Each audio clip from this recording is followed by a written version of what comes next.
మహాశివరాత్రి పర్వదిన సందర్భంగా శైవ క్షేత్రాలన్నీ ఈరోజు భక్తులతో కిటకిటలాడుతున్న నేపథ్యం కూడా కనిపిస్తూ ఉన్నది. ఇదే క్రమంలో ప్రస్తుతం మనమైతే విజయనగర పట్టణ పరిధిలో ఉన్న రింగ్ రోడ్డుకు ఆనుకొని ఉన్నటువంటి ఎస్వైఎన్ లేఅవుట్లో ఉన్నటువంటి పశుపతినాథ్ ఆలయంలో ప్రస్తుతం అయితే మనం ఉన్నాం.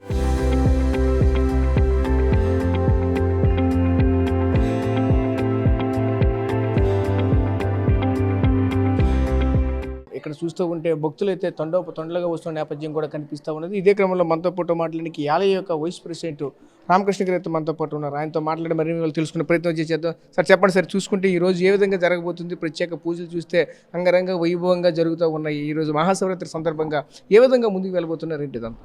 ఓం నమ శివాయ.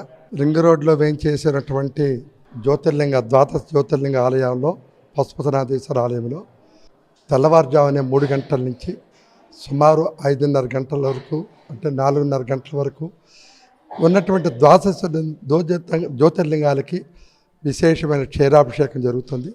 5 గంటల నుంచి భక్తులు తెచ్చినటువంటి ద్రవ్యంతో, వారు తెచ్చిన క్షీరంతో ఆ పశుపతినాథేశ్వర స్ఫటిక స్వరూపుడైనటువంటి పశుపతినాథేశ్వరికి 12 గంటల వరకు అభిషేకం జరుగుతుంది. ముఖ్యంగా ఈ శివరాత్రి సందర్భంగా భక్తుల సౌకర్యార్థం మేము సామూహిక మహాన్యాసపూర్వక రుద్రాభిషేకాలు 2 బ్యాచ్లుగా మేము ఏర్పాటు చేశాం. మొదటి బ్యాచ్ 6 గంటలకు ప్రారంభమవుతుంది, సుమారు 9 వరకు అవుతుంది. రెండవ బ్యాచ్ 9:30కు ప్రారంభమవుతుంది, సుమారు 11:30 వరకు అవుతుంది. సామూహిక మహాన్యాసపూర్వక రుద్రాభిషేకాలు ఉదయం జరుగుతాయి. ఉదయం క్షీరాభిషేకాలు భక్తులు తెచ్చిన దాని క్షీరంతో 5 గంటల నుంచి జరుగుతాయి. ముఖ్యంగా సాయంత్రం అనేటువంటి కార్యక్రమంలో స్వామివారికి విశేష దివ్య మంగళ హారతి 6 గంటలకు ఇవ్వడం జరుగుతుంది.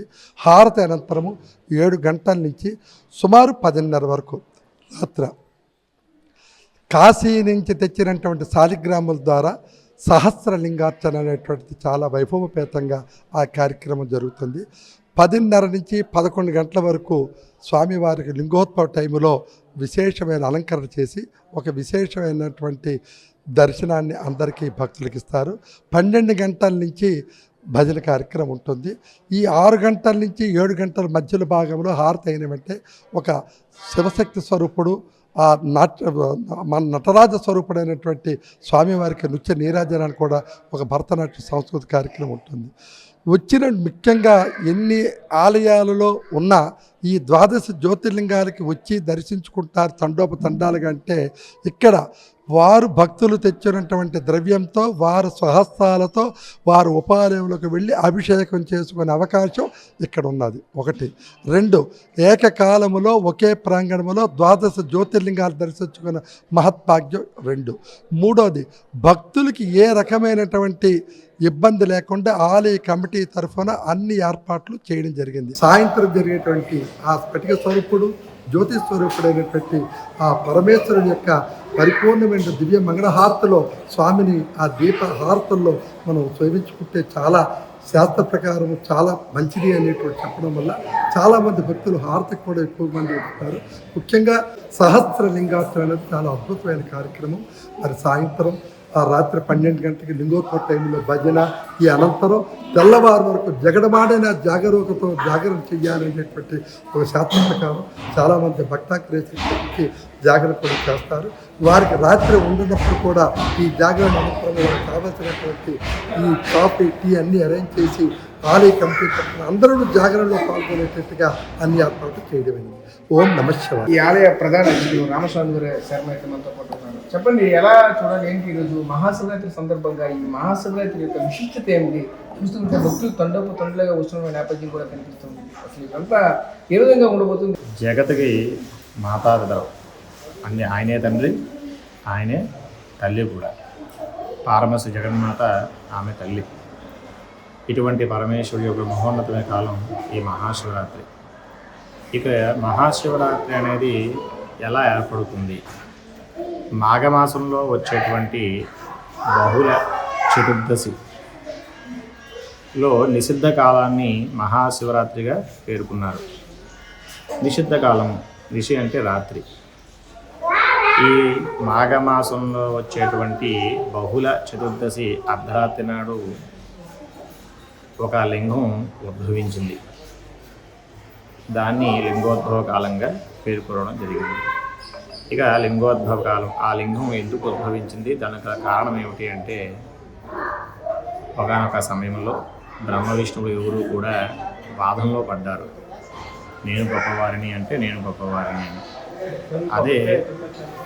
అదే వాదనలో భాగంగా ఈ విధంగా వారిద్దరూ వాదించుకున్నప్పుడు నేను గొప్పవాడిని, ఈ సృష్టిని అంతా కూడా నేను, ప్రపంచాన్ని అంతని కూడా నేను సృష్టించాను, అందువల్ల నేను గొప్పవాడిని, ఈ ప్రపంచానికి కూడా నేను ధరించాను కాబట్టి నేను గొప్పవాడిని శ్రీ మహావిష్ణువు.